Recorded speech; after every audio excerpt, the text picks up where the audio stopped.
Se vocês observarem este paciente aqui, ou este paciente aqui, eles estão com um tubo dentro da traqueia.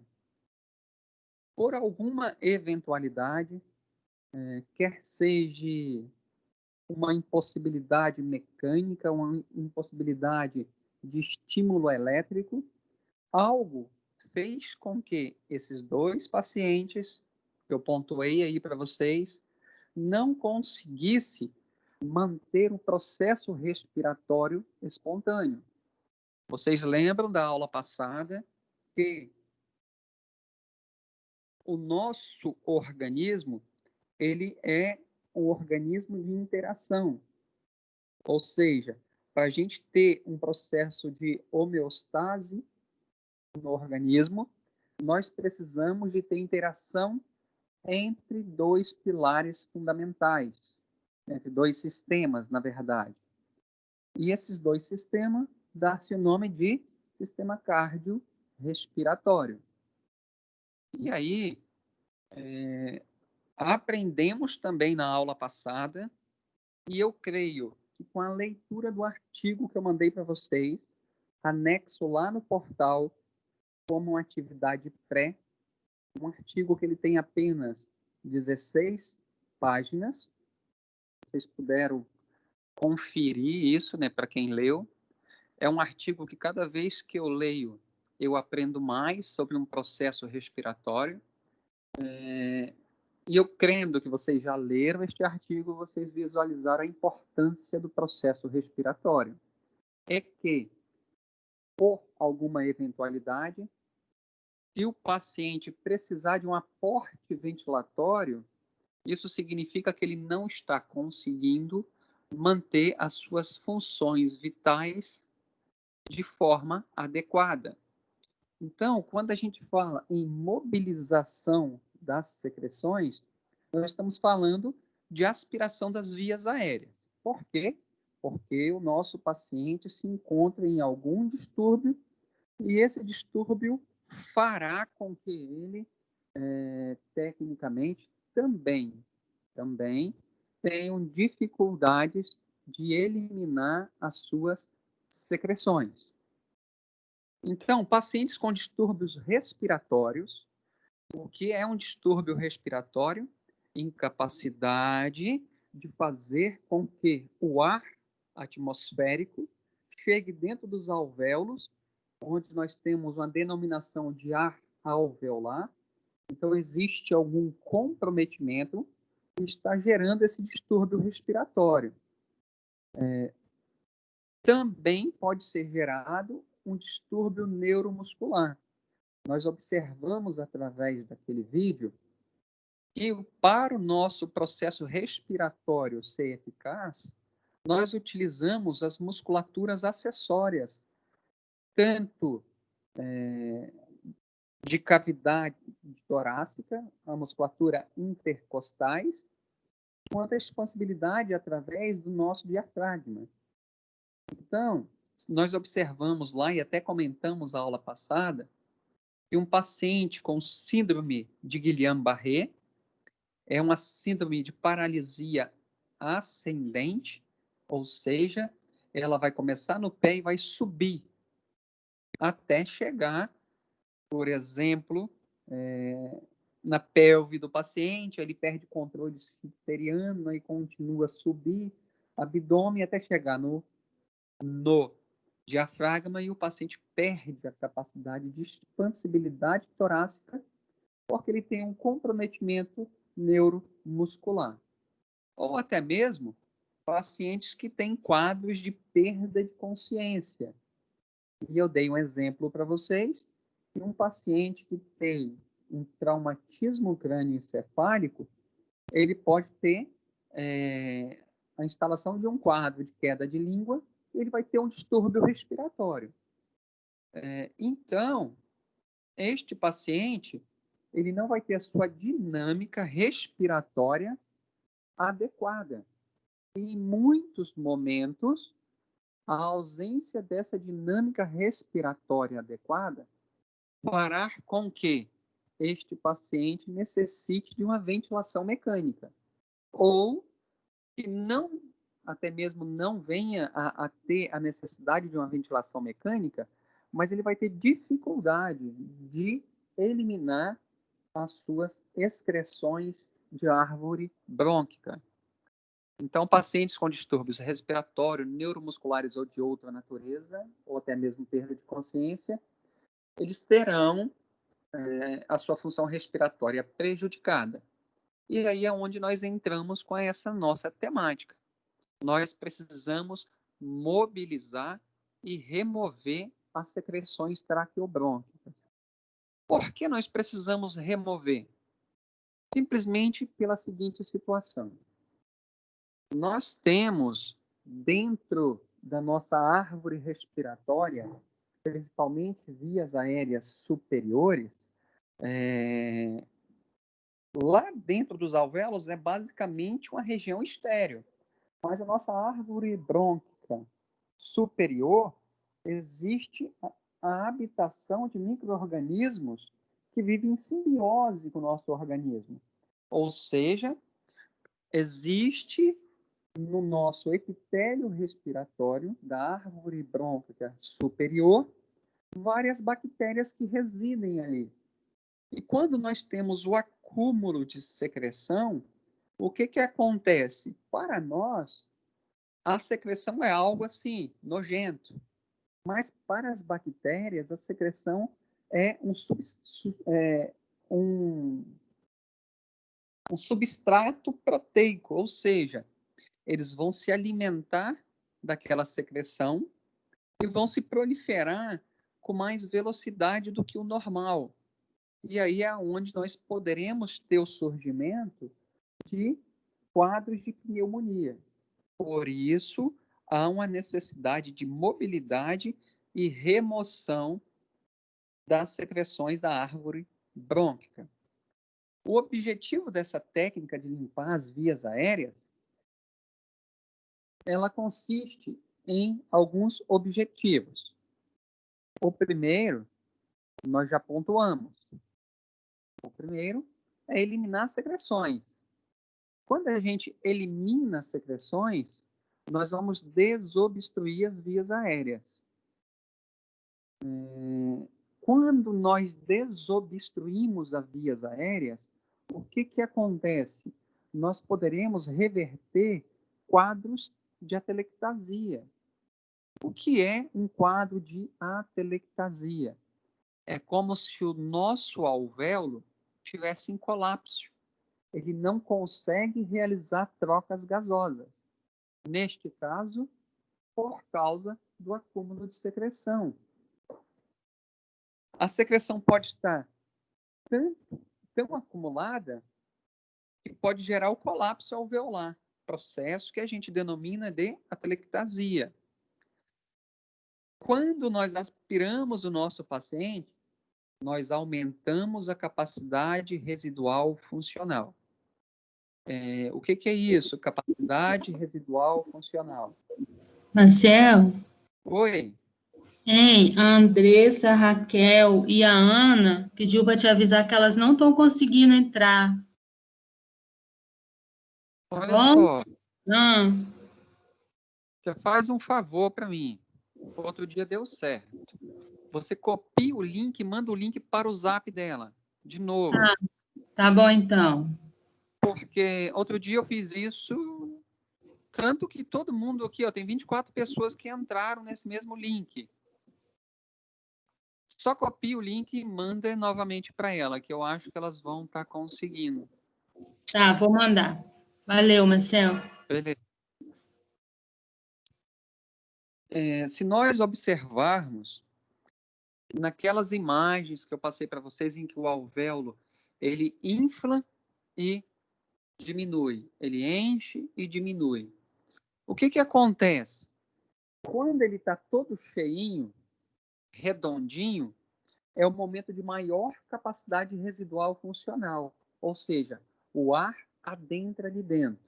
Quando o ar adentra ali dentro, ele pega toda a superfície do alvéolo e ele consegue realizar a troca gasosa em toda a superfície do alvéolo.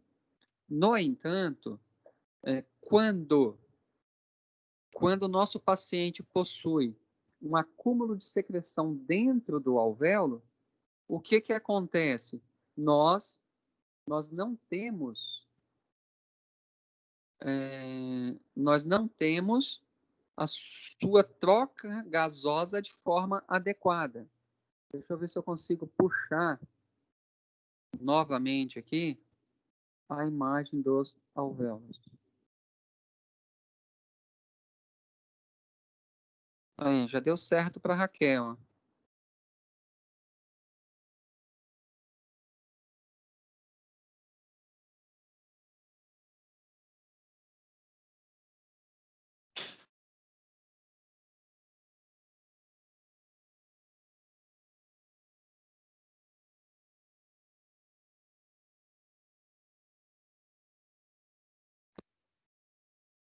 Se nós observarmos aqui, quando este alvéolo enche aqui nesse momento, toda essa área que está cheia aqui, acontece a troca gasosa por toda essa área em que o ar está tendo contato por dentro do alvéolo.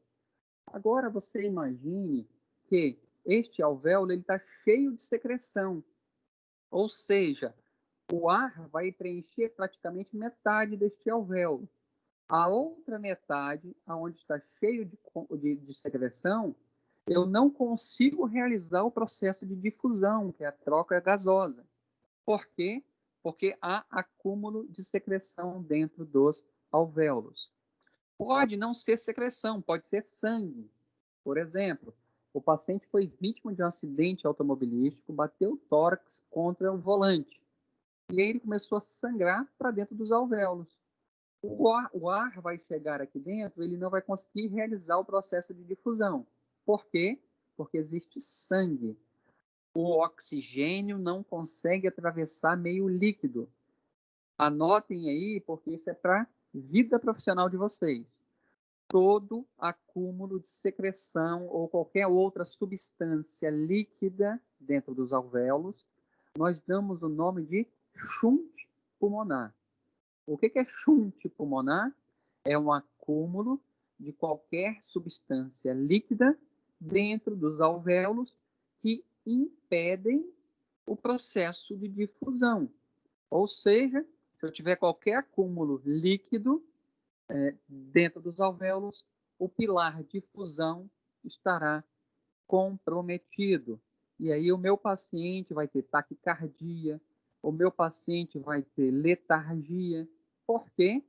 Simplesmente porque ele não está conseguindo realizar o processo de troca gasosa. Então, Professor, qual é o nome quando tem acúmulo de secreção? Shunt. Shunt? Isso. Shunt pulmonar. S-H-U-N-T-H. Shunt pulmonar. Então, não é difícil de entender que não pode haver líquido dentro dos alvéolos. Por que as pessoas se afogam? Porque há um acúmulo de água dentro do alvéolo.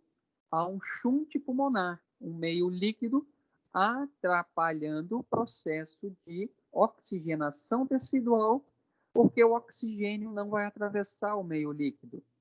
A mesma coisa acontece com quadros de pneumonia. Uma criança, quando ela está, olha só, hein? Uma criança, quando ela está com pneumonia, vocês vão começar a reparar isso quando vocês estiverem em prática em saúde da criança.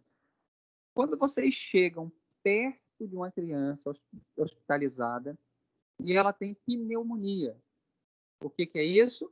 É uma doença que vai afetar os nossos pulmões.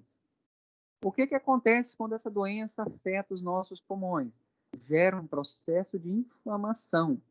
Aonde tem inflamação, acontece um processo de vasodilatação e vai fazer com que aconteça um acúmulo de secreção a nível alveolar. Geralmente acontece assim. Você chegou do lado dessa criança, ela vai olhar para a tua cara e ela vai entrar em desespero. Ela vai chorar, chorar, chorar. E ela chorando, o que o organismo dela está fazendo? Gastando energia. E aí, você vai observar que rapidamente essa criança vai ficar letárgica e ela vai dormir, de tanto chorar. Por quê? Os alvéolos dela estão cheios de secreção. O processo respiratório está comprometido, porque o ar que chega aqui não atravessa os alvéolos, fica retido, não atravessa os alvéolos por causa da secreção. Logo, o organismo dessa criança vai ter limitação na produção de energia. O que o cérebro faz? Eu preciso fazer essa criança dormir, porque quando ela dorme, o gasto energético vai ficar basal. Ela vai gastar o mínimo possível de energia. Então, como temos um sistema de autopreservação, o cérebro vai fazer essa criança dormir, porque o organismo está produzindo energia de forma insuficiente, e aí a função do organismo agora é fazer essa criança dormir para preservar energia para o cérebro. Mas por que não produz energia? Porque o oxigênio não adentra os tecidos, porque tem muita secreção acumulada dentro dos alvéolos pelo processo infeccioso. Então, quando nós aspiramos as vias aéreas, nós estamos eliminando quantidade de secreção que estariam acumuladas dentro dos alvéolos, e aí nós melhoramos a capacidade residual funcional. O que é a capacidade residual funcional? É a capacidade daquela quantidade de ar que está dentro do alvéolo realizar o processo de difusão. Então, se você tirou a secreção, você permite que qualquer região do alvéolo realize a função de troca gasosa. Então, capacidade residual funcional é realizado dentro do ambiente alveolar. Quando você aspira, você facilita as trocas gasosas. E aí, nós temos aqui o nosso sistema respiratório. Qual é a função do nosso sistema respiratório? Conduzir o ar até os alvéolos. Daí para lá, já viram a função circulatória. Então, o sistema respiratório vai levar o ar até os alvéolos e lá dentro dos alvéolos nós vamos captar o oxigênio. Se nós pegarmos uma bolinha só dessa aqui, nós chamamos de alvéolo. Se nós pegarmos o conjunto de alvéolos, esse cachinho de uva aí, nós chamamos de ácino. Então, conjunto de alvéolos, ácino. E aí, o sistema respiratório que eu comentei para vocês, ele se divide em sistema respiratório superior, que é composto do nosso nariz externo, cavidade nasal, onde nós temos os 3 cornetos nasais, faringe, laringe e parte superior da traqueia. Essas estruturas que nós estamos vendo aqui compõem o sistema respiratório superior. É um sistema que, se você observar, em vários momentos, ele até tem contato com a cavidade oral.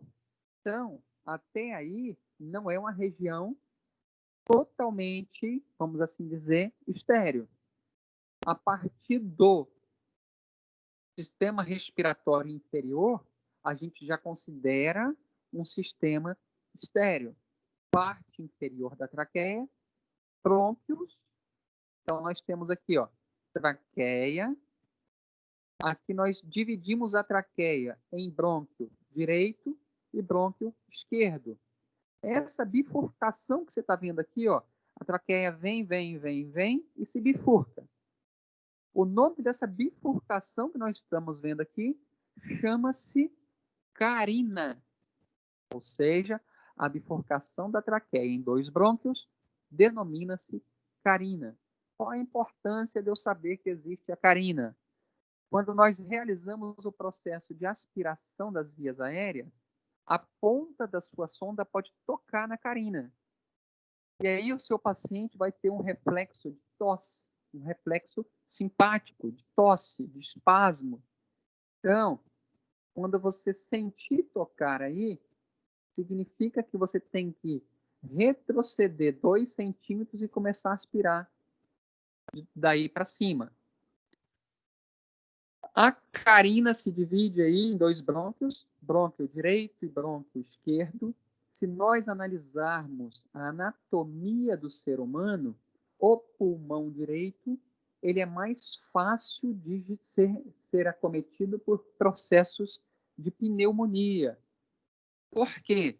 Porque este brônquio ele é mais reto para baixo, mais reto. O brônquio esquerdo ele é mais jogado assim, neste ângulo aqui, ó, mais lateralizado, porque aqui nós acomodamos o coração. Então, o coração ele joga o brônquio esquerdo um pouquinho mais para cima. Na hora que a secreção desce, ela desce logo para o direito. Então, o pulmão, segundo a literatura, o pulmão direito, ele é mais vítima de quadros de pneumonia do que o esquerdo. E aí, os nossos brônquios se transformam em bronquíolos cada vez mais finos, chegando até os bronquíolos terminais, confluindo aqui com os alvéolos.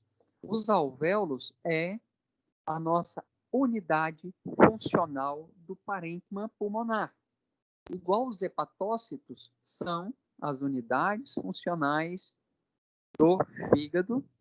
Os néfros são as unidades funcionais dos rins e os alvéolos são as unidades funcionais do pulmão. Desde a cavidade nasal até o nosso alvéolo, nós temos esse revestimento que vocês estão lendo aí, ó. Isso não é xingamento. Pseudoepitélio colunar estratificado ciliado. Então, nós temos um pseudo, que significa falso, um falso epitélio colunar estratificado e ciliado. É este epitélio que vocês estão vendo aqui, ó. Aqui nós temos células basais. São essas redondinhas aqui, ó. Células basais. Essas branquinhas aqui são as células caliciformes ou globetes. São essas branquinhas. Qual a função das células caliciformes? Produzir muco. Então, elas produzem uma enzima da mucina e acaba se transformando em muco. Essa estrutura verde que vocês estão vendo aqui é o muco. Então, quando as células globetes ou as células denominadas caliciformes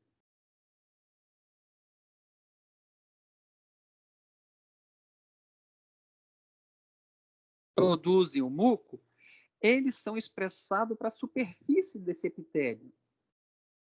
Aqui na superfície nós temos as células ciliadas.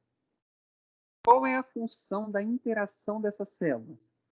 As células globetes expressam muco, o muco vem para a superfície das células ciliadas, e essas células ciliadas, elas fazem um sistema de varredura, ou seja, desde o meu alvéolo, brônquio terminal, bronquíolos, brônquio, traqueia e o revestimento da laringe e da faringe, possui a capacidade de varrer o muco para cima. Então, por que muitas das vezes nós temos o acúmulo de pigarro aqui na garganta? Porque as nossas células ciliadas varreu este muco aqui para a nossa garganta. Quando o muco chega na garganta, a gente faz assim, ó, e joga fora ou acaba engolindo. O destino final é você que decide. Mas qual é a importância desse processo? A importância desse processo é o que nós chamamos de condicionamento do ar. O que é condicionamento do ar? Entenda o seguinte: o muco vai grudar sujeiras. Este epitélio é altamente vascularizado. E aí, o que está acontecendo? Nós estamos tornando, em cada momento que o ar adentra as nossas vias respiratórias, nós estamos tornando o ar o mais purificado possível. Para quando ele chegar lá nos alvéolos, ele está com a característica, basicamente, estéril. Então, como que o ar chega dentro do alvéolo? Limpo, porque as sujidades ficaram presas no muco, umidificado, porque o muco é úmido, e aquecido, porque o epitélio é muito vascularizado. E se você observar, o nosso sangue é quente, quente. Então, é importante o oxigênio, o ar alveolar, chegar dentro dos nossos alvéolos aquecido. Porque se ele chega gelado dentro dos nossos alvéolos, o que ele vai fazer? Ele vai resfriar o sangue que está passando por dentro do pulmão. E aí nós teremos quadros de hipotermia. O que é hipotermia? A hipotermia é a diminuição da temperatura central. Não é essa que a gente visualiza na axila, não. Existe no meio hospitalar um termômetro orofaríngeo. A gente vai enfiar pela narina do paciente e vai colocar dentro da cavidade interna do nosso paciente. Geralmente, esse termômetro a gente pode colocar até mesmo dentro do esôfago. Para que serve esse termômetro no meio hospitalar? Para controlar a temperatura central do nosso paciente. Porque um paciente que tem instalação de hipotermia central, ele vai ter assim toda a sua maquinaria funcionando de forma inadequada. E se nós observarmos onde os nossos pacientes que precisam ser entubados, são prestados cuidados para ele. Geralmente dentro da UTI, onde a temperatura geralmente é bem fria. Então, nós observamos que o nosso epitélio tem a capacidade de condicionamento do ar. E aí, através dessas células que eu falei para vocês. O interessante é que quando o paciente ele se encontra hospitalizado, o que pode acontecer para ele? Ele pode estar localizado em setores onde há extremos de temperatura. Eu já citei aqui para vocês que ele pode estar dentro do UTI, ou ele pode estar numa clínica, num hospital público, quente pra caramba, sem ar-condicionado. O que eu quero falar para vocês? Que o batimento do sistema de varredura dessas células pode sofrer influência em temperaturas menores do que 18 e maiores do que 37 graus. Ou seja, um paciente que está com quadro febril persistente, ele vai ter alteração do processo de varredura e aí ele vai ter acúmulo de secreção. Nosso epitélio tem a capacidade de bater até 700 vezes por minuto. Então, quando eu tenho uma alteração nos valores de temperatura, ele bate de 160 a 250 batimentos por minuto. Logo, o extremo de temperatura vai limitar o processo de varredura do muco pelas células ciliadas. Outra coisa que eu quero falar para vocês. Professor, essa célula, para fazer esse processo de jogar o muco, ou após jogar o muco, para fazer o sistema de varredura, ela gasta energia, ela gasta ATP? Com certeza. Agora, eu quero que vocês pensem na seguinte situação. O nosso paciente está num quadro séptico. O que é isso? Está com infecção generalizada. Sua corrente sanguínea está totalmente infecciosa por micro-organismo. E aí, o que o organismo vai fazer? Ele vai privar órgãos-alvos. Ele vai preservar cérebro e coração e, ao mesmo tempo, ele vai preservar o sistema imunológico. Ele precisa dar um aporte substrato para produzir células de defesa. Então, acontece um desvio da maquinaria de ATP, ou seja, vai vir pouco oxigênio e poucos nutrientes para essas células. Se vem pouco nutrientes e pouco oxigênio para essas células, logo o processo de varredura pelas células ciliadas sofrerá influência. E aí, tudo isso eu quero trazer para vocês que gera acúmulo de secreção. Simplesmente porque todos esses processos que nós pontuamos aqui vai limitar o sistema de varredura. Por isso, este paciente necessitará da nossa ajuda para eliminar a secreção. O maior volume e viscosidade da secreção ou incapacidade de eliminá-la através do mecanismo de tosse e deglutição pode acarretar no acúmulo de secreção nas vias respiratórias. O que eu falei aqui para vocês? Geralmente, um paciente debilitado, ele não vai conseguir eliminar. E aí vai acumular. E aí tem esse esqueminha aqui, ó. Acúmulo de secreções, infecções. Acúmulo de secreções e infecções, permuta gasosa inadequada.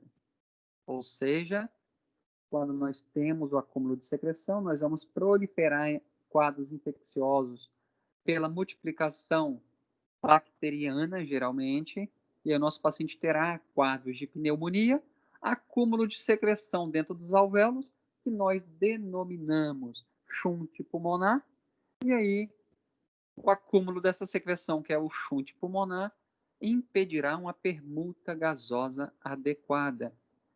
O que é isso? Influência no pilar de fusão.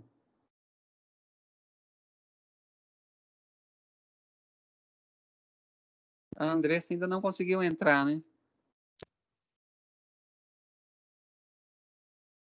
Entrei, professor, tô na aula.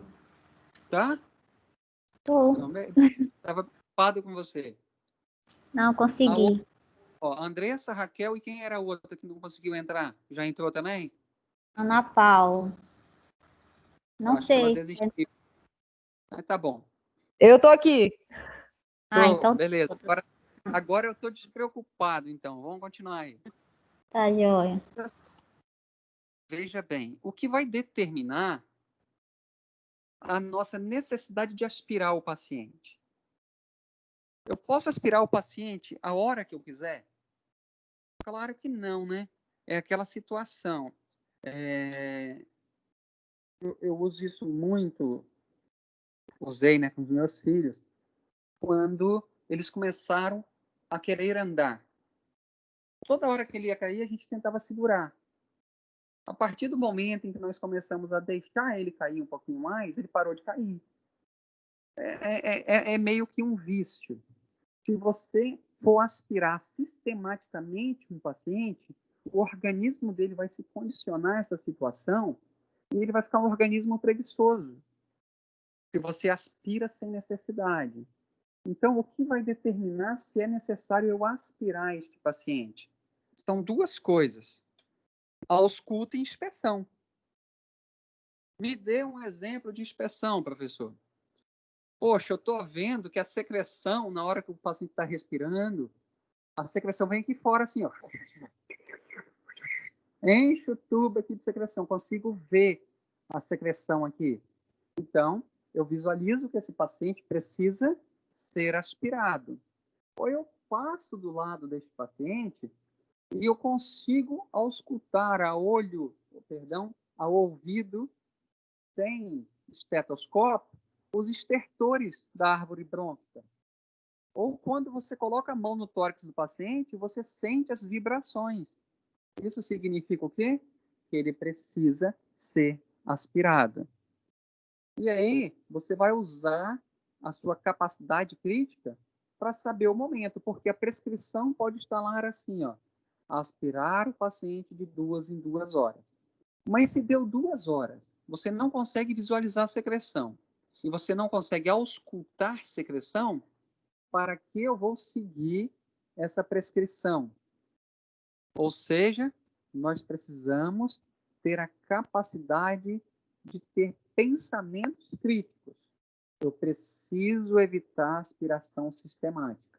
Vou aspirar quando necessário for, e a necessidade ela vem através de 2 processos que nós utilizamos aí como a ausculta e inspeção visual. A inspeção visual pode ser até no monitor do ventilador respiratório. Por exemplo, toda hora o nosso aparelho ele está alarmando. A pressão está subindo, ele alarma. A pressão está subindo, ele alarma. O que isso sugere?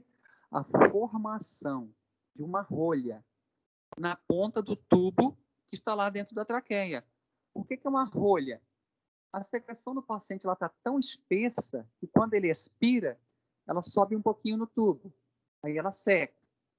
Vem outra, sobe, seca. Cada vez que a secreção sobe um pouquinho no tubo e ele não é aspirado, o que acontece? Ele vai fechando internamente o orifício do tubo, formando uma rolha. Chegando... Professor, Oi? a saturação também, né? A gente já é um indicativo de que pode estar precisando aspirar? Sim. Entenda que a formação da rolha vai dificultar o processo respiratório, e logo que o processo respiratório tiver dificultado, o que acontece? A saturação cai. A saturação cai, a gasometria altera. Aqui nós temos um tubo, ó. Esse tubo aqui, essa parte aqui, ela é introduzida lá dentro da traqueia. Ela quase encosta na carina, essa parte aqui. E aí, quando eu falo para vocês que o paciente ele está eliminando secreção, você não conseguiu ver porque a secreção era muito espessa. Por exemplo, se um paciente estiver desidratado, ele vai ter acúmulo de secreção. Só que ela não é aquela secreção fluida. Ela é uma secreção gosmenta, bem seca mesmo, bem espessa. E aí, a secreção sobe um pouquinho no tubo. Quando ele expira, ele inspirou, ela desce, mas ficou uma fina camada de película de secreção aqui dentro. E vai secando. Aí, no próximo processo respiratório, sobe mais um pouquinho, desce. E aquilo vai secando, formando uma rolha interna no tubo, obstruindo isso aqui. Aí, como eu acho que foi a Andressa que pontuou, quando o meu paciente tem a obstrução aqui, ele começa a ter dificuldade respiratória, a saturação cai, ele começa a ficar agitado porque não tem oxigênio chegando no cérebro. Por isso que nós precisamos aspirar também para evitar a formação de rolha. Aqui nós temos um esquema.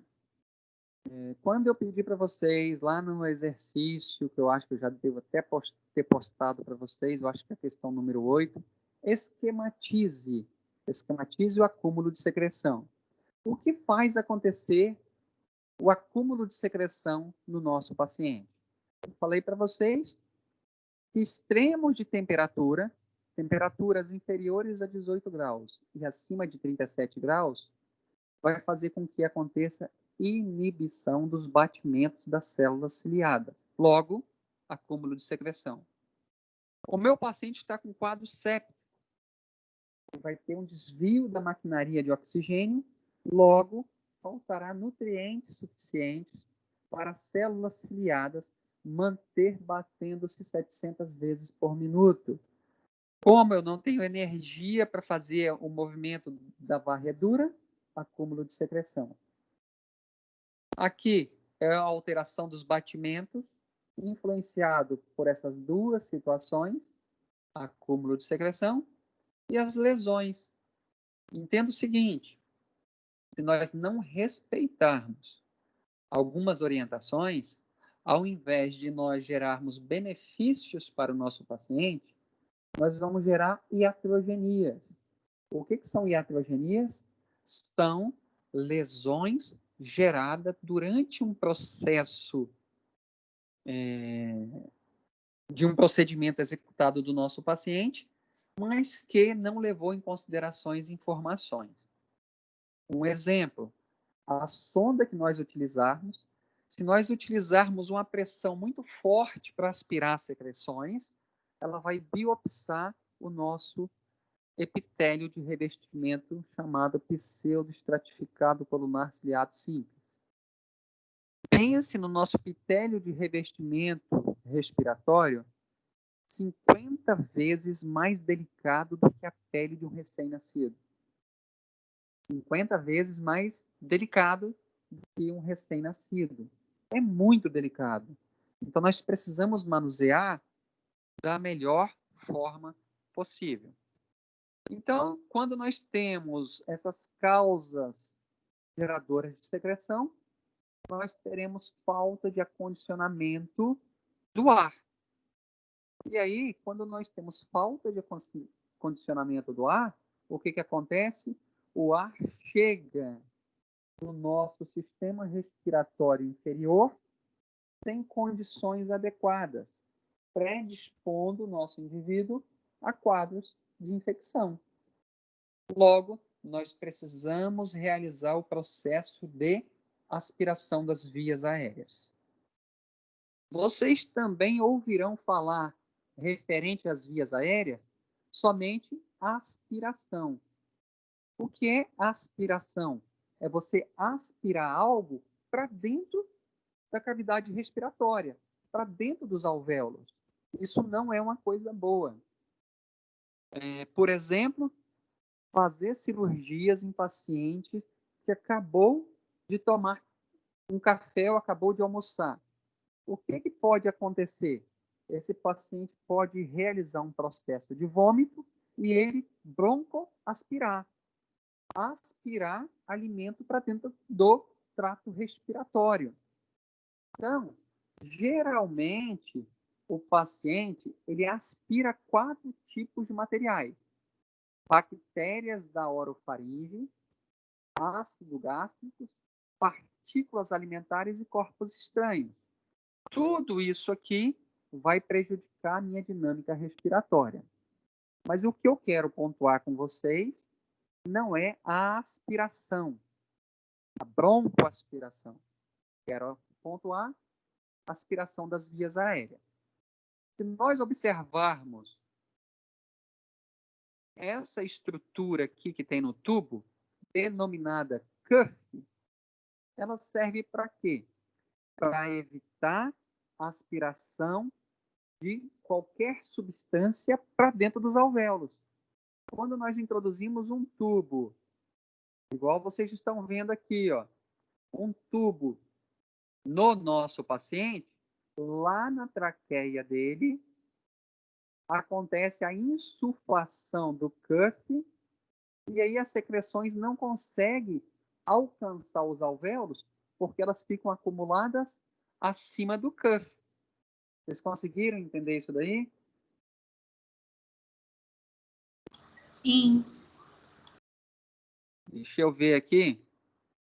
Aqui nós temos a traqueia. O tubo vai adentrar a boca do paciente, vai chegar até aqui. Aqui nós vamos insuflar o cuff. Toda a secreção que é produzida pela orofaringe, pelas glândulas salivares, elas poderão ser deglutidas pelo esôfago ou elas caem, escorregam pelo tubo e caem dentro da traqueia. E aí elas ficam limitadas acima do cuff, impedindo que essa secreção adentre para dentro dos pulmões.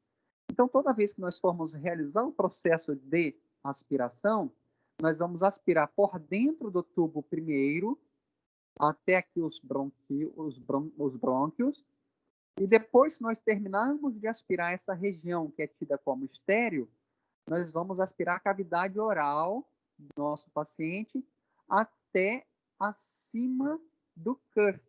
Ou seja, eu vou enfiar a sondinha pela boca do paciente, ela vai adentrar para o lado de fora do tubo e vai vir em cima do cuff e vai extrair o acúmulo de secreção. Então, a aspiração das vias aéreas é a aplicação de sucção no trato respiratório do paciente para ajudá-lo a remover as secreções líquidas das vias aéreas superiores ou inferiores. Quando o paciente não tem condições de eliminá-la sozinha. Professor, que sucção é essa daqui? Vamos lá.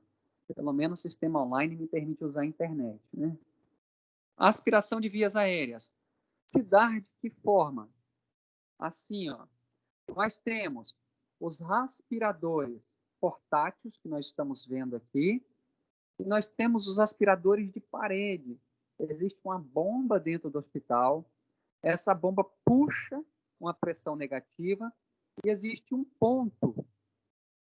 ponto de rede canalizada. Vamos lá, rede canalizada, vamos ver se aparece a imagem aqui para vocês.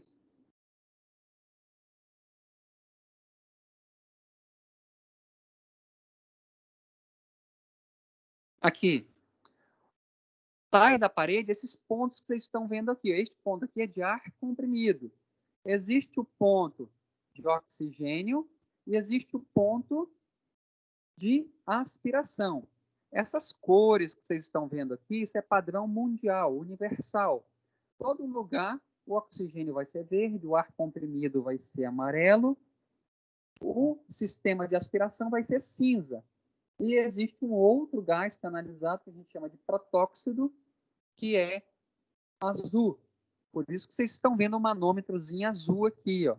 Existe azul, existe verde, existe amarelo e existe cinza. Manômetro. Tá vendo o reloginho aqui, ó? Reloginho neste manômetro.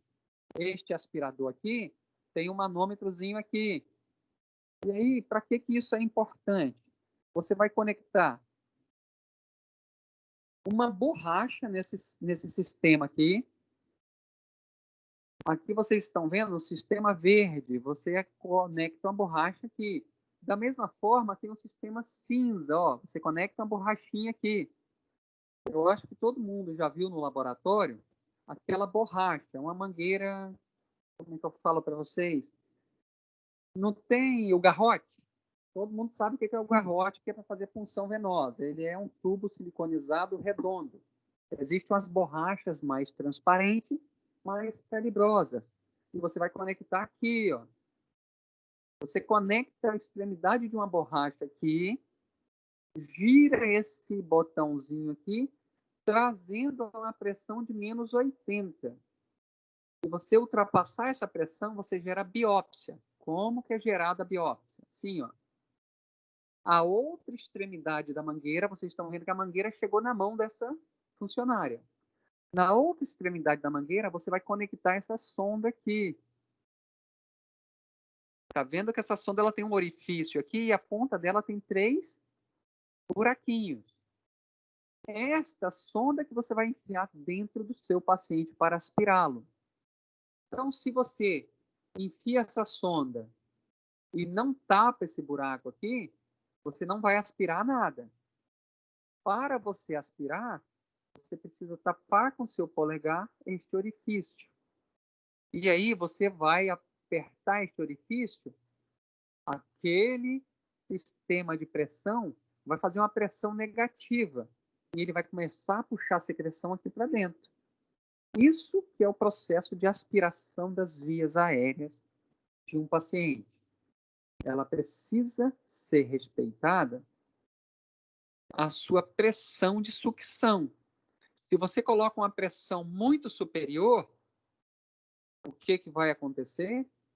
O epitélio vai adentrar para dentro destes orifícios aqui, e ao você tracionar a sua sonda, você vai trazer pedaços do seu epitélio. Tanto que quando você for extrair essa sonda de dentro da traqueia do paciente, você tem que extrair com movimentos circulares. Por quê? essa região está em contato com o epitélio, mas este outro orifício aqui, não. Então, quando você tira essa sonda em movimentos circulares, você diminui a pressão negativa deste orifício e você consegue tracionar essa sonda sem gerar biópsia tecidual. E a biópsia tecidual vai gerar um processo inflamatório no seu paciente, fazendo com que ele tenha lesões e acúmulo de secreções futuras. Quando é que eu vou fazer o processo de aspiração? Quando meu Professor? paciente... Oi. Você volta rapidinho, só para me printar a tela, fazendo favor? Volta. Essa nós Não, temos... é a tela, é a do slide, que fala referente a Tá bom. materiais que vêm na aspiração. Este. Esta é a tela? Alô? É essa que você quer? Isso, já printei, pode mudar, obrigada. Eu já mandei os slides para vocês. Eu acho que foi eu que não abri mesmo, eu vou procurar ele aqui. É porque eu tô incomunicável, eu tô sem celular, então... Beleza. Então, quando eu vou aspirar as vias aéreas do meu paciente? Quando ele tem impossibilidade de tossir de forma produtiva. Aí existem N enfermidades, ou até mesmo processo de dor, vai limitar o processo de tosse, entendeu? Quando ele tem incapacidade de eliminação de secreções, quando ele tem um colapso pulmonar, aí ele vai ter um acúmulo, ele pode ter um colapso pulmonar por acúmulo de sangue, de secreção, a gente precisa aspirar. Redução de complacência. Essa complacência aqui que nós falamos é a capacidade de expansibilidade da minha árvore respiratória. Então, nós também precisamos aspirá-lo. Presença de sons adventícios, roncos, sibilos, stertores, valendo aí meio ponto na média. Quais são os nomes dados para os sons normais da árvore respiratória? Essa tá fresca, hein? Ninguém vai chutar? Acho que é ronco. Não, eu quero normal. Ah, normal. Fisiologicamente falando, o nosso paciente, ele existe alguns sons que a árvore respiratória emite, quando ele está normal e quando ele está com algum tipo de enfermidade. Quando ele está normal, nós temos a denominação de murmúrios vesiculares. Na ausculta, nós vamos auscultar murmúrios vesiculares ou um claro pulmonar. Agora, quando tem algo alterado, nós temos roncos, sibilos, estertores. Correto? Correto ou não correto? Sim, correto. Aumento do pico de pressão no ventilador. Isso aqui, ele demonstra uma clara situação de formação de bolha. Ou seja, na hora de jogar o ar do ventilador mecânico para dentro dos pulmões, ele está tendo a resistência maior. Logo, o ventilador vai acusar uma pressão aumentada. Aqui nós já pontuamos movimento audível ou visível de secreção e o declínio da saturação pontuado aí por Andrés. E aí existe 3 tipos de aspiração das vias aéreas. Existe a nasotraqueal e a orotraqueal, quando o nosso paciente não tem inserido tubo endotraqueal. Ou seja, o meu paciente está acordado, ele está lúcido. Gente, vamos prender esse cachorro aí, pelo amor de Deus.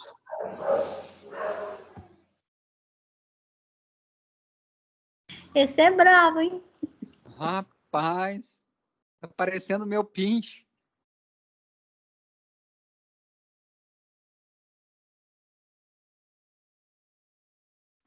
Então, o paciente ele está acordado, lúcido, orientado, mas ele está com secreção e não consegue eliminar. Então, nós precisamos aspirá-los. E aí, essas duas formas de aspiração, nasofaríngea e orofaríngea, eles são aspirações mais que geram mais riscos. Por quê?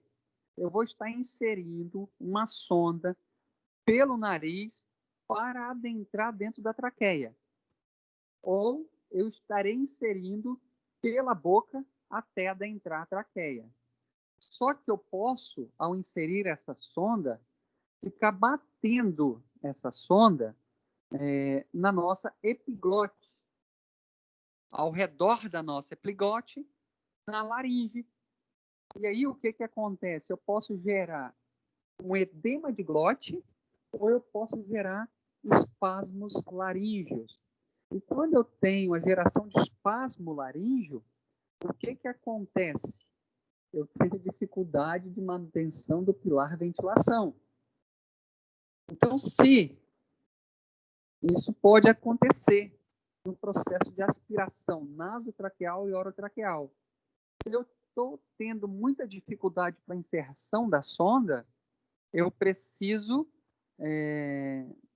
ser mais suave nessa inserção da sonda para não gerar espasmos laríngeos, porque eu poderei não conseguir reexpandir as minhas vias aéreas e meu paciente morrer por causa de uma hipoxemia. Tanto que, quando eu consigo inserir a sonda dentro da traqueia, eu não vou retirar ela mais de dentro da traqueia até eu terminar o meu processo de aspiração. O que se faz? Vamos pensar que essa sonda aqui, ela inseriu essa sonda dentro da traqueia. E aí, o que eu faço? Eu aspiro durante 10 segundos, porque eu não posso aspirar mais do que 10 segundos, eu vou explicar à frente. E após eu aspirar durante 10 segundos, eu vou tirar o meu dedo dali. Ó. Quando eu tiro o meu dedo dali, eu não estou mais aspirando. E aí, com essa manobra, eu evito retirar a sonda totalmente de dentro da traqueia, evitando agressões na minha laringe, evitando os espasmos laríngeo. Então, uma vez a sonda dentro da traqueia, eu não mais retiro ela lá de dentro.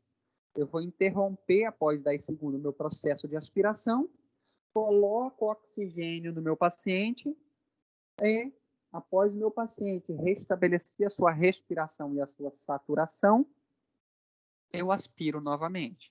Depois eu vou explicar um pouquinho melhor sobre a saturação. Então, quando eu aspiro por dentro do tubo, o meu paciente ele sofre menos riscos no processo de aspiração de vias aéreas. Então, existe aspiração nasotraqueal, orotraqueal e endotraqueal. A endotraqueal, ela ainda pode ser através da traqueostomia. Nós estamos vendo aqui, ó, TQT, traqueostomia. TNT, tubo nasotraqueal. Existe intubação com aqueles tubos que eu mostrei para vocês aqui pelo nariz. Geralmente, a gente visualiza pela boca. Vocês estão vendo aqui, ó, a intubação feita pela boca. Mas existe um tubo diferente, em que nós chamamos de tubo aramado. Esse tubo aramado, ele possui no seu interior, como se fosse uma molinha da sua caneta de clique. Em toda a sua extremidade existe um arame lá dentro, enroladinho, igual vocês estão vendo aqui. Para quê? Porque um tubo que se passa pelo nariz, ele pode dobrar. E aí, dificulta o processo de ventilação. Então, todo tubo aramado ele tem o objetivo de não gerar a dobra do tubo. E aí, existem os materiais para você fazer aspiração traqueal. Lembrem-se, essa aspiração aqui é num paciente lúcido, orientado. O que eu preciso? Estetoscópio. Por quê? Porque um paciente lúcido e orientado, você não vai conseguir ver a secreção. Geralmente você vai aspirar porque você vai ouvir. E aí, para começar, tudo começa pelo esteto. Tanto que, na hora da prova prática, se você não pega o esteto para fazer a prova prática, você já tem um ponto negativo. Falando da prova prática, todo mundo começa comigo com 10 pontos. A partir do momento que você vai errando, você vai perdendo os pontos, tá? EPIs, óculos protetores, máscara facial, avental descartável. Entenda que você vai inserir uma sonda na traqueia do paciente. Ele está vivo. Com certeza ele vai ter um estímulo de reflexo de tosse. Ele pode tossir secreção em cima de você. Por isso, você deve estar adequadamente protegido através dos EPIs. Não se aspira ninguém sem uma fonte de oxigênio adequada. O que é uma fonte de oxigênio?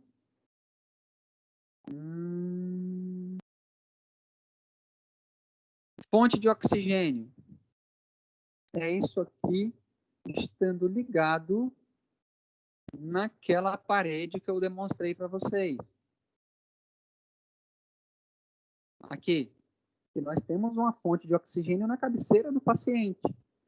Então, a qualquer momento, eu coloco o meu umidificador no oxigênio.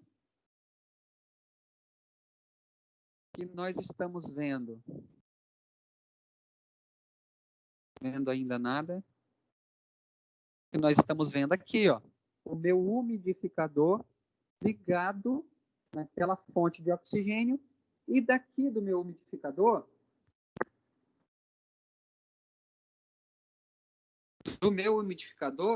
sairá uma borracha ou uma conexão de um ambu. Todo mundo sabe o que é um ambu? Deixa eu colocar aqui para vocês.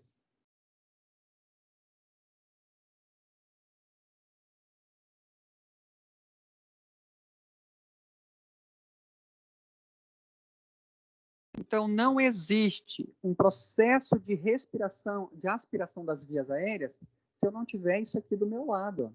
Isso aqui é um sistema de ressuscitação cardiopulmonar. Então, o ambu, sai essa mangueirinha dele, e essa mangueirinha aqui, ela vai se conectar nesta conexão aqui do umidificador, que está conectado na fonte de oxigênio, que vem de uma central de oxigênio. Então, para eu aspirar o meu paciente, eu preciso ter uma fonte de oxigênio bem disposta. E aí, o sistema de vácuo, que eu também já pontuei, precisa trabalhar numa pressão negativa de, no máximo, 120 negativa. Se eu coloco 200, 250, eu posso gerar um processo de biópsia tecidual. Todo paciente que for ser aspirado, ele precisa estar adequadamente monitorizado. Por quê? Quando você insere uma sonda dentro da traqueia do paciente, você vai ativar, ou você poderá ativar, 2 sistemas. Primeiro, o sistema simpático. O sistema simpático vai fazer com que ele tenha uma taquicardia. E isso vai repercutir na pressão.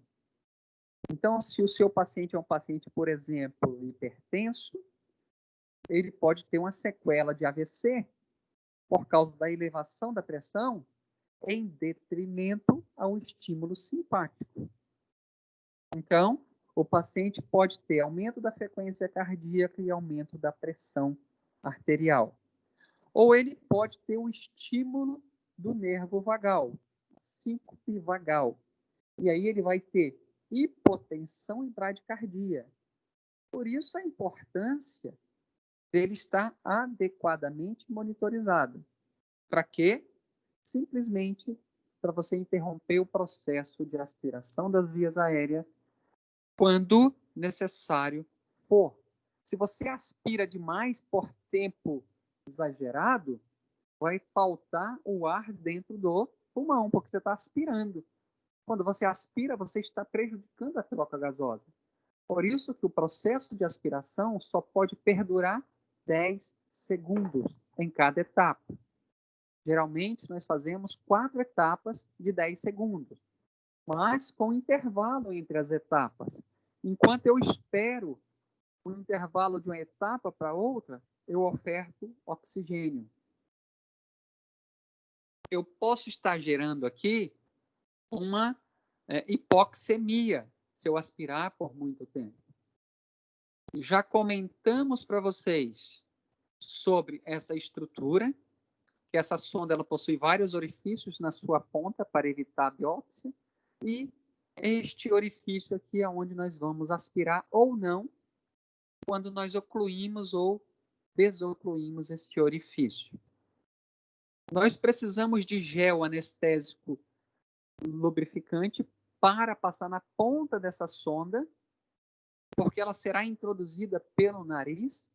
Então, se você não tiver um gel lubrificante, ela vai aderir ao seu epitélio e você vai ter que forçar para vencer essa resistência.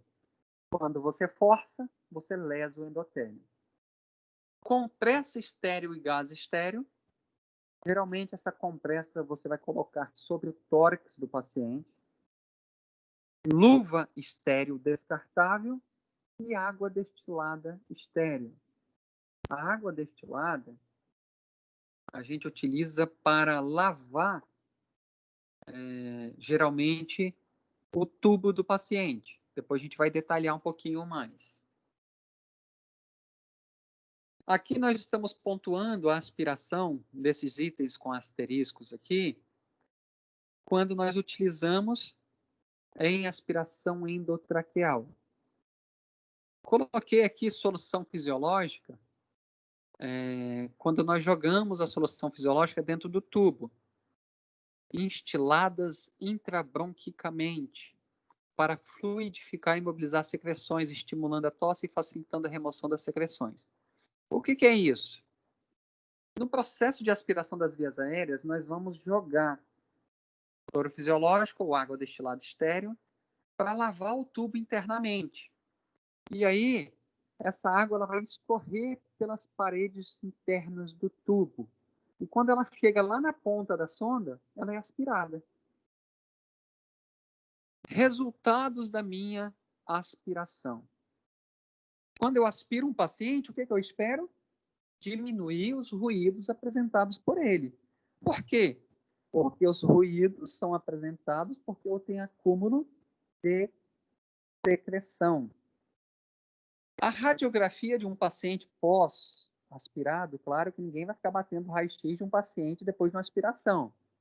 Mas a radiografia, se fosse batida em um paciente pós-aspirado, a gente iria ver uma evolução progressiva do quadro do paciente, porque nós estamos minimizando a potencialização dos patógenos quando nós removemos a secreção.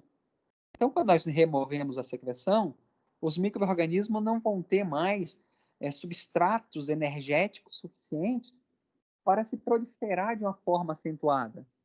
Então, com o processo de aspiração, nós melhoramos os quadros de pneumonia. E isso é evidenciado através de raio-x. Nós melhoramos o resultado da nossa gasometria arterial. Por quê? Simplesmente por isso. Ó. Quando o paciente tem acúmulo de secreção, ele não tem uma troca gasosa adequada, então ele tem um aporte de oxigênio diminuído na corrente sanguínea por causa que a secreção impediu o processo de difusão.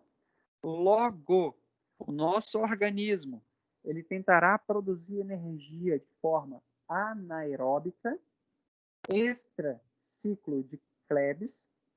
E aí o que acontece? O nosso paciente vai ter alteração da nossa gasometria com acúmulo de CO2, alteração do pH.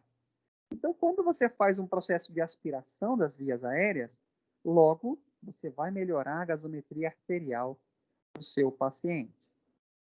Se nós analisarmos as características das secreções e a quantidade, abre aspas aí, há uma necessidade, após cada processo de aspiração de vias aéreas, nós registrarmos características da secreção como o aspecto dela em se ela é espessa, fluida ou espumosa, a cor, a quantidade e o odor. Entendo que hoje você evoluiu no seu prontuário, que o paciente precisou ser aspirado 50 vezes com grandes quantidades de secreção. Amanhã, você evoluiu que ele só foi aspirado 15 vezes. Por que você observa através dessas informações que ele está tendo uma evolução positiva no quadro patológico? Complicações. Eu coloquei aqui hipoxemia. A hipoxemia ela está atrelada logo e diretamente ao tempo em que nós aspiramos o nosso paciente. Por isso que é determinado aspirarmos apenas 10 segundos, esperar um intervalo e aspirar mais 10 segundos. Nós repetimos isso por 4 vezes.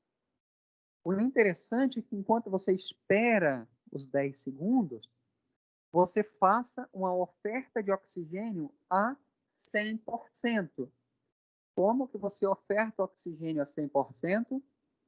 E aí eu retrocedo um pouquinho na aula passada, através do AMBU. Vocês lembram que eu falei para vocês de que existe a máscara sem reinalação? Essa máscara sem reinalação, esse aqui é um sistema dessa máscara. O que acontece? Quando o oxigênio entra através dessa mangueirinha aqui, ele é guardado dentro dessa bolsa. E aí, essa bolsa está cheia e o AMBU aqui está cheio. Quando você aperta este AMBU, ele joga o oxigênio para dentro dessa máscara. O paciente respirou. Quando você solta o AMBU, aqui dentro, ó, existe uma válvula que impede que o CO2 que o paciente está expirando venha aqui para dentro. Por que vem aqui para dentro, então, quando você solta? O oxigênio que está armazenado nessa bolsa que nós estamos vendo aqui atrás, que é o reservatório de oxigênio. Então, quando você oferta oxigênio para o seu paciente, você vai colocar essa máscara que o seu paciente vai respirar. Se ele estiver lúcido, você vai apertar e ele vai respirar. Ele vai expirar, ele joga o CO2 fora, você aperta novamente e ele respira. Quando o paciente está entubado, você tira essa máscara sai e você conecta o AMBU direto no tubo. E aí, quando você espera o processo de 10 segundos, um intervalo de 10 segundos para o outro 10 segundos, você faz 5 ciclos de ventilação. Ventila uma vez, ventila a segunda, ventila a terceira, a quarta, a quinta, aí você desconecta e aspira novamente. Então, sistema de hipoxemia. Quando ele é gerado?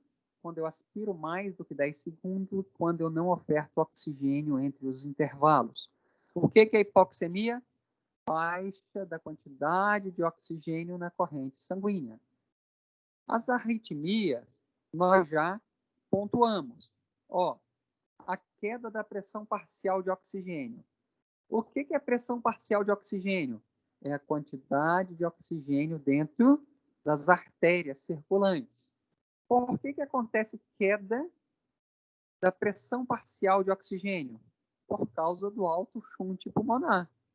Ou seja, se eu tenho uma grande quantidade de secreção dentro dos alvéolos, logo a minha pressão parcial de oxigênio circulante cai. Olha que interessante. Caiu a minha pressão parcial de oxigênio, o que vai acontecer com o meu coração? Acelerou. Se o coração acelera, eu tenho o que nós chamamos de taquicardia, que é uma arritmia. Estimulação traqueal, aumento da atividade simpática. Atividade simpática, liberação de catecolaminas, adrenalina. A adrenalina vai fazer o quê? Taquicardizar o coração. Então, nós temos aqui instalação de arritmia por causa da diminuição da queda parcial da pressão de oxigênio, que pode ser diminuída também pelo processo de aspiração. Aspirei muito tempo, o que eu vou fazer com a pressão parcial de oxigênio nas artérias? Diminuo, porque eu estou aspirando todo o ar de dentro dos pulmões. Logo, eu não tenho quantidade de oxigênio suficiente sendo mantido no pilar de difusão. A atelectasia. A atelectasia ela pode ser feita de duas formas. Eu gerando trauma lá nos brônquios terminais, ele vai sofrer um processo de broncoconstricção. Ele vai fechar. É o que acontece com o paciente com crise asmática. Os bronquíolos terminais fecham. Os alvéolos fecham. É o que nós temos de colapso pulmonar. Ou, outra situação de atelectasia, é o tempo e a grossura do catéter que nós estamos utilizando para aspirar. Entenda o seguinte.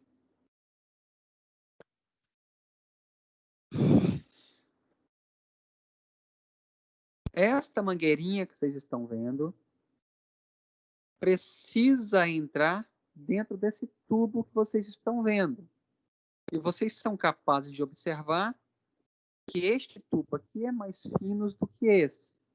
Existe tubo que se entuba a criança, que o tamanho dele é 2 milímetros. Fininho, igual esse que vocês estão vendo aqui. E existe tubo que se entuba adulto, que nós estamos vendo, que são mais calibrosos. O que eu quero pontuar para vocês? Que a grossura do catéter de aspiração, que nós estamos vendo aqui, não pode ser maior do que 50% da espessura deste tubo. Se aquele catéterzinho for maior do que 50% do lume interno desse tubo, o que vai acontecer? Acontece a seguinte situação. Quando você está aspirando esse paciente, o ar entra por aqui e sai pela ponta da sonda. Ou seja, eu estou aspirando os meus 10 segundos. Quando eu aspiro, existe a comunicação aqui com o meio externo. Eu não vou retirar apenas o ar dos pulmões. Vai entrar uma quantidade de ar pelo tubo, vai chegar até a ponta da sonda e vai ser aspirado. Isso só acontece quando a minha sonda de aspiração é mais fina do que 50% do orifício deste tubo. Se eu enfio uma sonda mais grossa do que isso, o ar não vai conseguir adentrar de forma adequada. O que eu vou fazer? Eu vou aspirar todo o ar do pulmão. Se eu aspiro todo o ar do pulmão, o que o pulmão vai fazer? Entrar em colapso. Ele vai fechar os alvéolos. Ou seja, eu estou ocasionando uma atelectasia, colapso pulmonar. Se eu tenho um colapso pulmonar, eu tenho dificuldade na manutenção do processo respiratório, queda da pressão parcial de oxigênio circulante, e eu tenho a arritmia como taquicardia. Então, a atelectasia ela pode ser gerada por um processo de espasmo ou por um processo de aspiração, que perdura por muito tempo ou que é utilizado um catéter muito grosso. Então, essas pequenas observações, elas precisam ser demonstradas para vocês na prática, para vocês visualizarem isso que eu estou tentando explicar para vocês. O estímulo vagal eu já comentei. O paciente ele vai ter uma síncope vagal, uma sensação de desmaio, vai cair a pressão, vai cair a frequência cardíaca e eu preciso interromper o processo de aspiração. Entenda que o processo de aspiração é um processo em que eu preciso permanecer com a utilização de técnicas assépticas, técnicas estéreis. Uma vez eu contaminando a minha técnica, eu predisponho o meu paciente a um quadro de infecção. Então, eu tenho aqui o quadro de complicações das vias aéreas em detrimento ao processo de aspiração. Geralmente, eu cobro umas 2 dessas aí, 3, na verdade, em discursiva de prova. Sorte de vocês que está gravado, né? Eu já pontuei para vocês, no decorrer dos slides, basicamente, essas situações. Ou seja, aqui nós estamos aspirando o nosso paciente sem tubo. Está lúcido, orientado. Preciso detectar que é o meu paciente certo, para não aspirar pessoas erradas, expor o meu paciente aquelas todas as complicações que vocês viram.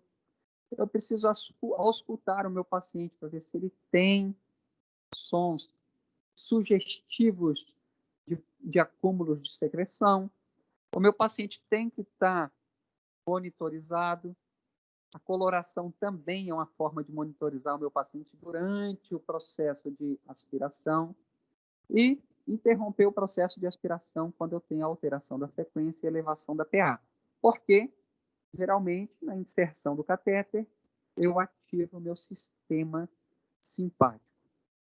Então, após eu checar todo o material que eu vou utilizar para aspirar esse paciente listados lá atrás, eu vou exercer a técnica propriamente dita. Começando, é claro, por instruir o nosso paciente, colocando ele numa posição adequada, geralmente sentada ou semi-Fowler. Eu vou estender o pescoço do paciente, ou seja, eu vou esticar a cabeça dele para trás, que isso facilitará a inserção da sonda na via aérea, na via traqueal, sendo o seguinte, eu preciso passar a sonda dentro da traqueia. Então, se eu flexiono, encostando o queixo do tórax, eu vou predispor que a minha sonda entre no esôfago. Tanto que essa técnica é utilizada para fazer a sondagem nasoentérica. Então, como eu quero que a sonda adentre a traqueia, eu vou jogar a cabeça do paciente para trás. Se for passado pelo nariz, eu não necessariamente preciso segurar na ponta da língua do paciente ou pedir para que ele ponha a língua para fora. Se eu for passar pela boca, geralmente eu preciso segurar na ponta da língua do paciente e esticá-la um pouquinho para fora. Vou estar sempre observando a saturação do paciente e a frequência cardíaca, por isso eles devem estar adequadamente monitorizados. Colocarei uma compressa estéreo sobre o tórax do paciente. Isso a gente consegue demonstrar para vocês na prática. E sobre a compressa, eu também jogarei um pouquinho de anestésico para eu lubrificar a ponta da minha sonda para a hora da inserção. Abri o pacote estéreo que contém a sonda de aspiração. Vou calçar 2 luvas estéreis. Mas, após eu calçar as 2 luvas estéreis, eu vou contaminar a mão não dominante. A mão não dominante eu contamino. Mas eu preciso manusear a minha sonda de forma estéril. Então, eu preservo a minha mão dominante, segurando a sonda. lubrifico a sonda com gel e introduzo na narina até a faringe. Introduzo a sonda até a traqueia, e aí eu vou utilizar aquelas técnicas pontuadas de segurar a língua, ou pedir o paciente para expor a língua para fora, e vou, após inserir a sonda na traqueia, executar o processo de aspiração. Pontuados quando eu demonstrei aquelas figuras em que temos a sondinha com os orifícios e tal. E esse posicionamento que vocês estão vendo aqui, hiperestender a cabeça para trás e lateralizar, é como se eu esticasse um pouquinho, por exemplo, e eu quero introduzir a minha sonda não somente até a carina, mas eu quero que ela adentre os brônquios, chegando quase dentro dos pulmões. Então, quando eu hiperestendo e jogo a minha cabeça para o lado direito, eu estou retificando o meu brônquio esquerdo, fazendo com que eu consiga adentrar com a sonda até as porções dos brônquios e não somente eu aspirando a traqueia. Quando eu estendo para o outro lado, eu estou aspirando o lado oposto. É como se eu retificasse essa estrutura, fazendo com que a sonda viesse até mais aqui para eu aspirar em casos de acúmulos de secreção mais exponentes. Claro que isso aqui tudo vocês vão visualizar melhor lá na hora da prática. O Thiago também abordará essa aula lá. E aí, eu ainda estou pensando naquela proposta que eu sinalizei para vocês. Nos nossos próximos 2 encontros, eu não trazer eletro e trazer a aula sobre oxigenoterapia e aspiração das vias aéreas para reforçar a prática do Thiago. Somente aspirar quando a sonda se encontrar na traqueia. O que é isso? Eu só vou apertar aquele orifíciozinho daquele plug verde na hora que ela estiver lá dentro. Aspirar e rodar a sonda com delicadeza. Movimentos giratórios. Enquanto ela é tracionada ligeiramente para cima. Ou seja, eu vou executar movimentos giratórios aqui dentro da traqueia até a sonda chegar a um certo local sem sair da traqueia. Porque se eu tentar inserir de novo, eu vou gerar broncoespasmo, eu vou gerar estímulo de tosse. Então, eu deixo ela aqui dentro. E aí, ó, desconectar a sonda do aspirador após 5 a 10 segundos. O que é o desconectar a sonda? O desconectar a sonda é a seguinte situação. É quando nós não utilizamos esse sistema aqui. E nós utilizamos a sonda uretral. A sonda uretral para estar aspirando a traqueia do paciente. Ou seja, aquela sonda que a gente passa lá na uretra para esvaziar a bexiga, nós também podemos utilizar ela para aspirar vias aéreas. No entanto, ela tem todos esses pontinhos na extremidade, mas ela não tem isso daqui. Então, quando eu utilizo a sonda uretral, eu preciso desconectar a mangueira de aspiração, como está descrito aqui, ó. Desconectar a sonda do aspirador após 5 a 10 segundos, ou seja, eu só vou aspirar durante 10 segundos. Fornecer O2 colocando a máscara facial sobre o nariz e a boca do paciente e do catéter, ou seja, o catéter vai ficar pendurado na face do paciente e eu vou colocar uma máscara sobre a narina e a boca do paciente e vai também acoplar por cima do catéter e instruir o paciente a respirar profundamente. Lembrando que essa técnica de aspiração aqui, eu estou aspirando sem o paciente estar com o tubo. E aí, ó, respirou, restabeleceu a sua oxigenação, eu vou reconectar o aspirador e aspirar. Quantas vezes? 4 aspirações por sessões. Vou fazer esse processo 4 vezes. Aspirei 10 segundos, Oxigenei, aspirei mais 10, oxigenei. Faço isso 4 vezes. Tanto com ou sem tubo. Eu vou aspirar por 10 segundos, 4 vezes, ofertando oxigênio no intervalo. Na última vez, eu vou aspirar totalmente dentro da traqueia, retiro a sonda. Depois que eu retirei a sonda, eu aspiro cavidade nasal e depois cavidade oral. Então, agora eu vou pontuar um pouquinho sobre a aspiração endotraqueal, dentro da traqueia, através do tubo que está inserido via boca ou que está inserido via traqueostomia. Aqui nós temos uma cânula de traqueostomia inserido diretamente na traqueia, porque este paciente, por exemplo, ele está mais do que 10 dias internado na UTI, então é protocolo que um paciente, após 1 ou 2 semanas, dependendo da instituição, ele seja retirado do tubo e inserido a traqueostomia. Mas nós também podemos imaginar aqui que este paciente teve um trauma de face que impediu a intubação orotraqueal. Aí, instantaneamente, já é instalado, não esperando 7 a 10 dias, já é instalada a traqueostomia no ato da inserção aí da via respiratória invasiva. O que é uma via respiratória invasiva?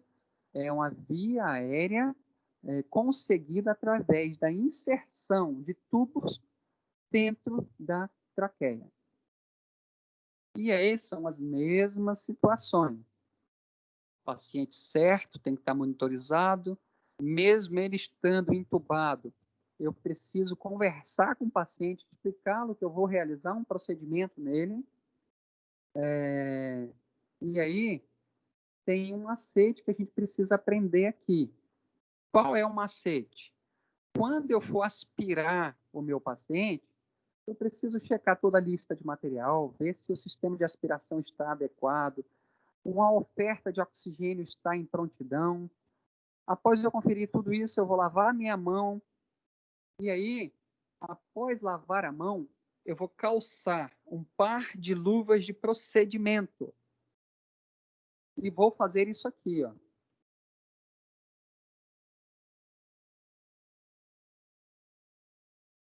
Eu vou testar a minha capacidade de uma mão só, tá vendo? A pessoa que está com a mão só, de desconectar o tubo da ventilação mecânica. Por quê? Por que eu faço esse teste antes de abrir todo o material e calçar a luva estéreo? Porque com a luva estéreo, eu não conseguindo soltar com a mão só, eu vou ter que soltar com as duas, aí eu contaminei as duas mãos. Então, antes de começar o processo de aspiração das vias aéreas, eu preciso calçar uma luva de procedimento e vou tentar desconectar com a mão só. Não consegui. Aí eu desconecto com as duas. Eu estou com luvas de procedimento. Desconectei com as duas, agora eu vou conectar de uma forma mais superficial para eu desconectá-lo com uma mão apenas. Após fazer este processo, eu inicio o meu processo de aspiração das vias aéreas. Vou abrir uma compressa estéreo sobre o tórax. Vou colocar sobre essa compressa um pouquinho de gel lubrificante. Vou abrir a minha sonda. Calçarei a luva estéreo. Vou segurar a minha sonda com uma luva estéreo. Vou enrolar ela na minha mão.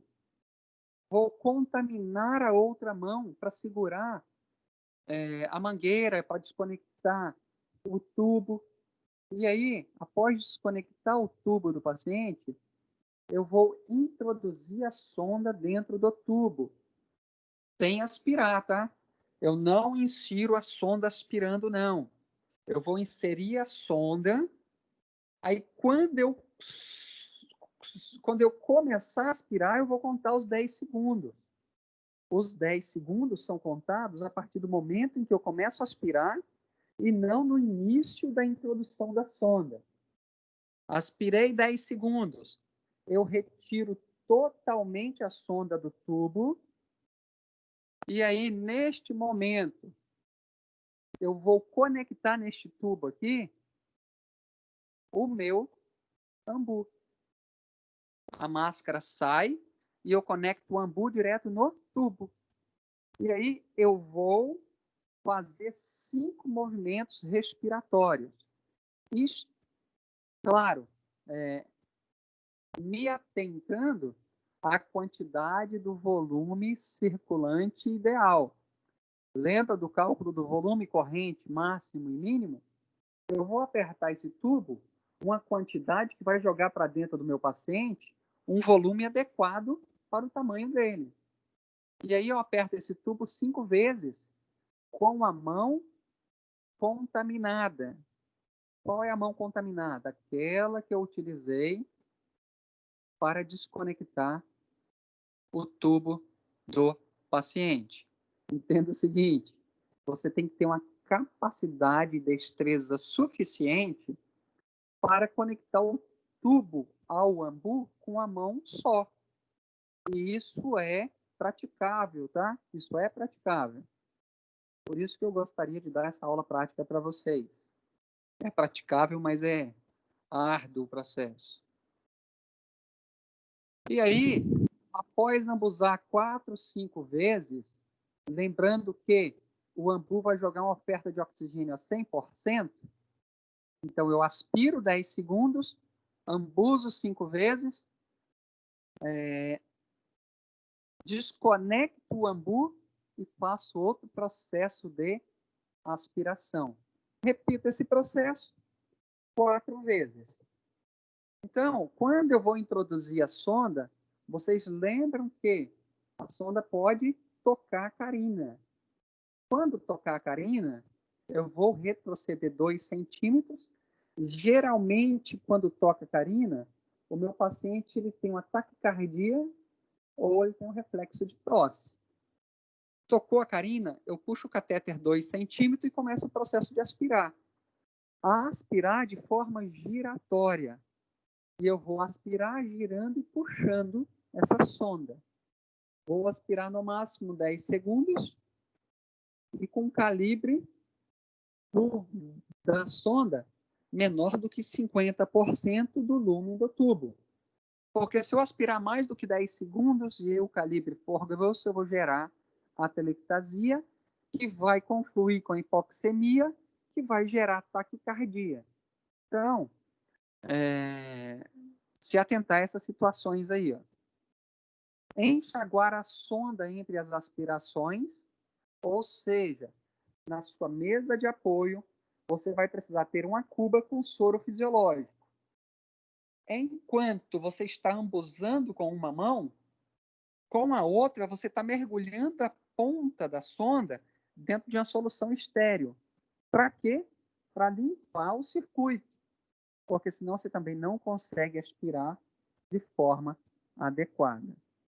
E a última vez que eu for fazer o ciclo de aspiração, eu vou jogar água dentro do tubo, que é o que nós chamamos de processo de instilação de soro fisiológico. Eu jogo o soro fisiológico no tubo, ela vai percorrer todo o tubo, e quando chegar na ponta da sonda, ela é aspirada. A gente não pode esquecer de aspirar, porque senão a gente vai jogar líquido para dentro dos alvéolos, aumentando o shunt pulmonar, fazendo com que haja um meio úmido, proliferação bacteriana. Após eu realizar o processo de aspiração da traqueia via tubo, eu preciso aspirar secreções da orofaringe acima do cuff. Cuff, ou alguns chamam até de balonete, mas o nome certo mesmo é cuff. E aí, pessoal, eu aspiro as vias aéreas da orofaringe e também da nasofaringe. Quando eu vou aspirar a oro e a naso, já não é mais um procedimento estéril, eu não preciso ter tanto preocupação. Aspirei tudo, vou estar limpando aqui os meus adaptadores com álcool a 70. Nós separamos lá no início dos nossos materiais. Pontuei já para vocês, quando eu pedi para vocês abrirem aspas, de evoluir características da secreção e quantidade.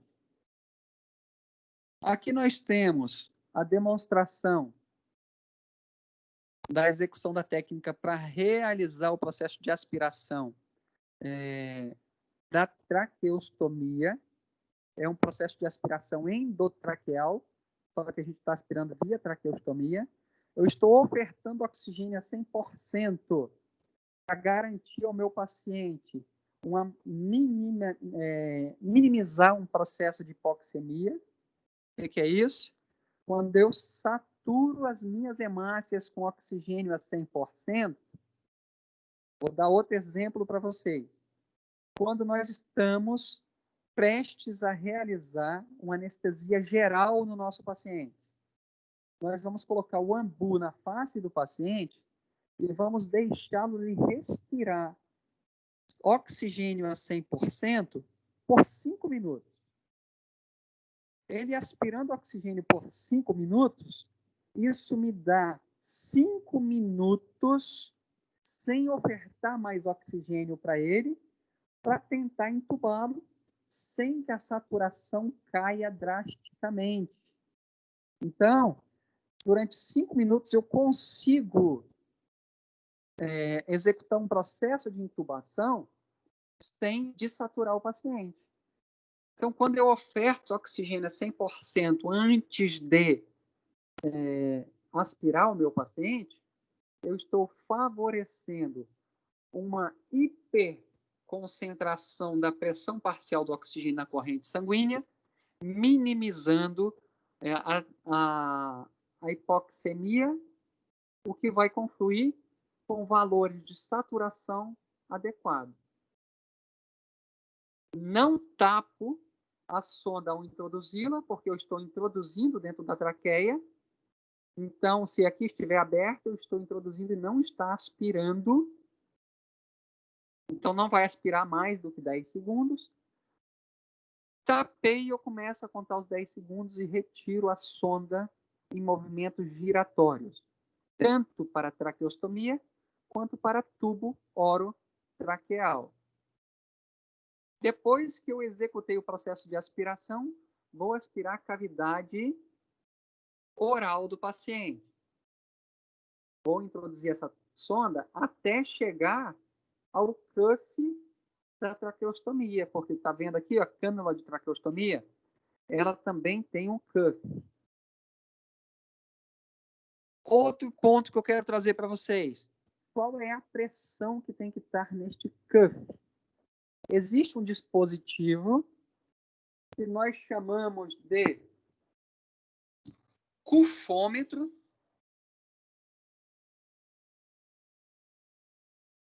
É este mesmo nome, cuffômetro. Este cuffômetro, se nós observarmos, ele tem uma quantidade de pressão adequada. Aqui está dizendo que ela tem que estar entre 20 e 30. O que acontece? Vocês estão vendo essa ponteirinha aqui? Essa ponteirinha, você vai conectar no cuff, quer seja da cânula de traqueostomia, quer seja do tubo, você vai conectar aqui e você vai apertar essa estrutura que você está vendo preta. É como se fosse aquela perinha do manguito. Você aperta, vai jogando o ar para dentro do cuff e vai insuflando o balonete do cuff. E aí, conforme você vai insuflando, esse ponteiro vai girando. Ó. Vamos pegar essa referência aqui. Ó. O ponteiro vai subindo, subindo, subindo. Chegou a 30, é o ideal. Se você insuflar muito, vai chegar no vermelho. O que acontece quando chega no vermelho? Olha o valor desse negócio, R$4.000. O que acontece quando chega no vermelho? Esse balonete do cuff aqui, ele está muito insuflado. E aonde é que ele está alojado? Dentro da traqueia. Como ele está dentro da traqueia, ele vai fazer com que haja compressão dos vasos sanguíneos do epitélio de revestimento traqueal. Então, ele vai acontecer com que gere um cenário de falta de oxigênio tecidual naquela região. E aí o tecido ele começa a morrer, a necrosar, a ficar com estenose. O que é estenose?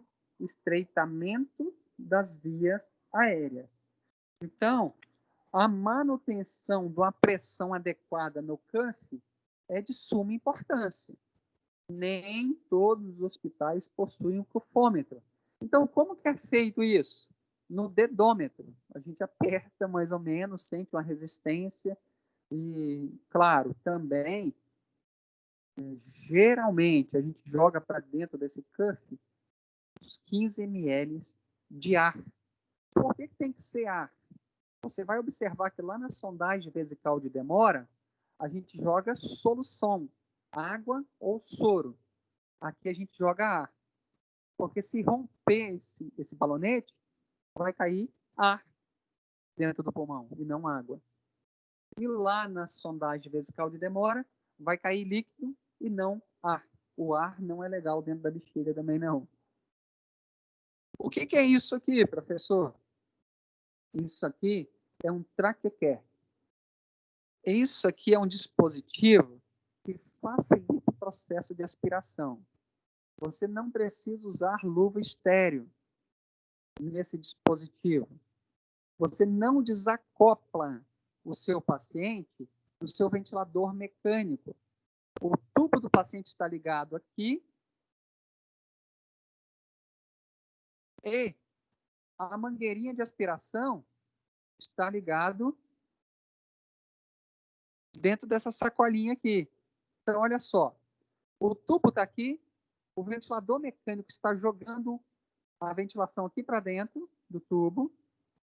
E se você quiser aspirar, você vai empurrar a sonda de dentro dessa sacola, a sacola vai ficar toda engiadinha aqui. Então, a sonda já está lá dentro do tubo do paciente.